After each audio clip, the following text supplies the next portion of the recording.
Hello, today I just wanted to do a quick video.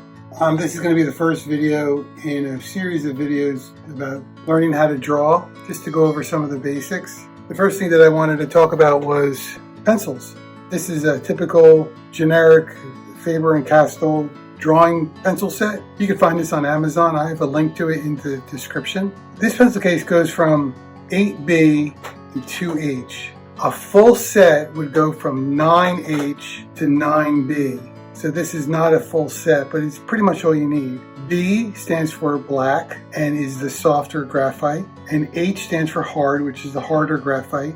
The higher the number on either end is the more extreme that lead is. So if you had a 9H would be the hardest pencil and 9B would be the softest pencil. So this one also includes a B, an HB, which is a blend of H and B, which is like a number 2 pencil, and F, which is a fine, which is also a blend, but you can sharpen this to a fine point. So you would use the H's to sketch out any preliminaries that you have for your drawing, and as you became more confident, you would switch to the B's and go for a more definite line, because the B's of course are softer, so they're harder to erase. Another pencil that I wanted to go over was the ebony pencil. The ebony pencil is like a 9B pencil. I think it might actually be softer than that. It comes in a box like this.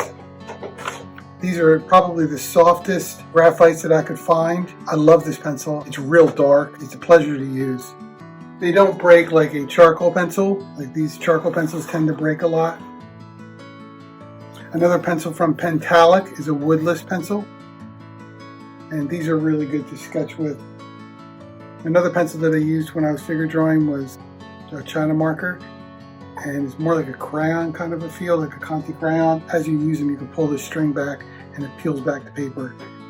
Another pencil to use for, say, broadsides, which they're not meant for drawing. I love these carpenter pencils because the shape of the graphite is kind of oblong and rectangle, and you get a nice broad stroke with those. You could sharpen them on the paper or on a sand pad. Coming to the sand pad, which is one of these. Sand pad looks like this. This one's an older one. Sand pads are great because they speed up the process of you sharpening your pencil. Instead of sharpening it on a piece of paper vigorously, the sand pad actually just speeds up the process and grinds down that graphite a little quicker. You get that nice edge that you're looking for, whether it be sharp or broad. Actually, I sharpen all my pencils on these or on an extra piece of paper.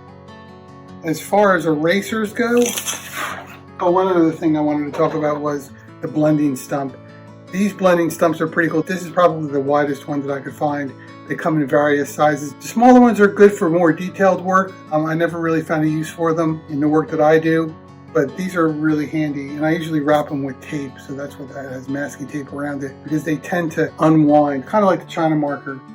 As far as erasers go, you have a kneaded eraser. These are really cool because to clean them, you pull it apart and put it back together. It actually cleans the eraser, and you could use them again. These, I tend not to use like a regular eraser and rub them on the paper. I usually draw and then I'll roll them over the drawing, and it pulls up the graphite just enough for me to go back over it again, give it a second pass. As far as a regular eraser, you have your pink eraser, and the one that I prefer is a magic rub. Pink erasers are great, they're hard erasers, but if they start to get old, they may leave a pink smudge on your paper, which can be kind of annoying. So I like these white magic rubs. They're a little bit more pliable, and this one's pretty old too, and it's still good. To use it, I usually rub it on a spare piece of paper first, and then I erase, because this can just push the graphite around too and make a mess. Another eraser I wanted to talk about was an electric eraser. These are really handy, not to erase general mistakes or broad areas, but these are really good for enhancement. I use this as a tool to like pull up highlights, make sharp contrasts in my drawings. This is just a regular generic pencil sharpener. I also have an electric pencil sharpener that I use. The soft graphite charcoals, you really can't use that. Another tool that I love is these pencil extenders. These are pretty cool too, because as you use your pencils, they get kind of small. You can add them to your pencil extender and continue sharpening it down till it's a nub, basically. But these are pretty cool. I have one of these cushion things on there that I like to use on my pencils. You put them on a pencil and it kind of saves from getting a callus on your finger from when you're drawing extensively. Another thing I wanted to show you was I have this cigar box. When I was doing a lot of figure drawing, I would not want to sharpen my pencils in the middle of class and waste a lot of time. So I found this old cigar box and it really came in handy. In the cigar box, I have a ton of pencils pre-sharpened, ready to go for the figure drawing class. When I was done with the class, I would go home and sharpen everything up. So in here I had, of course, these charcoal pencils by Generals. They vary from soft to medium to hard. China markers, I have a few of those. I have these Prismacolor whites for highlights. I have Vine charcoal. Vine charcoal is really dark and soft and pliable. It's really good to use.